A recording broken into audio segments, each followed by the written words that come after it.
कि ये लोग कह क्या रहे हैं और उसका नतीजा क्या होगा। नेशनल कॉन्फ्रेंस, पीडीपी और कांग्रेस आर्टिकल 370 को वापस लाना चाहते हैं। आपके लिए इसका मतलब क्या होगा? इसका मतलब होगा ये तीन खानदान मिलकर पहाड़ी समाज का आरक्षण फिर छीन लेंगे। जम्मू कश्मीर में अनेक लोगों को वोटिंग का जो हक मिला है वो भी छीन लिया जाएगा। 35A वापस आई तो माताओं बहनों के हकों पर फिर वही पुरानी पाबंदी लग जाएगी। आप याद रखिए, इनके घोषणा पत्र लागू हुए तो फिर स्कूल जलने लग जाएंगे, फिर बच्चों के हाथ में पत्थर होंगे, फिर हड़तालें होगी, कारोबार पर ताले लगेंगे, नौजवान बेरोजगार घूमेंगे। क्या आप इनको वो खौफनाक दिन वापस लाने देंगे क्या? वापस लाने देंगे क्या?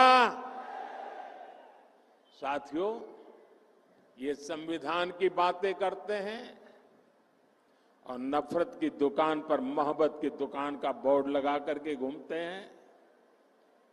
मैंने आज अखबारों में पढ़ा, लोकतंत्र का एक महत्वपूर्ण पिलर होता है हमारा स्वतंत्र मीडिया। आज एक खबर पढ़ी, अमेरिका गए हुए भारत के एक अखबार के प्रतिनिधि को अमेरिका में जिस प्रकार उसके साथ जुल्म किया गया, उसने अपनी पूरी कहानी पब्लिक के सामने रख दी है। अमेरिका की धरती पर हिंदुस्तान के एक बेटे को, वो भी एक पत्रकार को, और वो भी भारतीय संविधान की रक्षा के लिए काम करने वाले पत्रकार को कमरे में बंद कर करके उनके साथ जो व्यवहार हुआ है,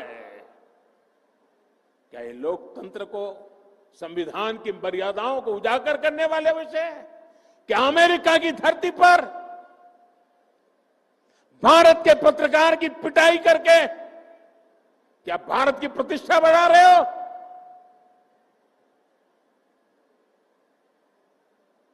आपके मुंह में संविधान शब्द शोभा नहीं देता है।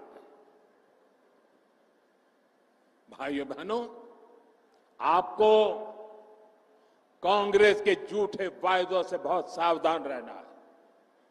कांग्रेस क्या करती है, कैसी सरकार चलाती है, इसका उदाहरण आप पड़ोस में देख रहे हैं। पड़ोस में हिमाचल में सरकार बनाने के लिए, वोट पाने के लिए इन्होंने ऐसे ऐसे वादे करके सरकार बना दी कि पूरे राज्य को बर्बाद कर दिया। आज वहां छोटा सा राज्य, हर कोई सड़क पर है, वहां रोड, पानी, बिजली, सब काम ठप पड़े हैं।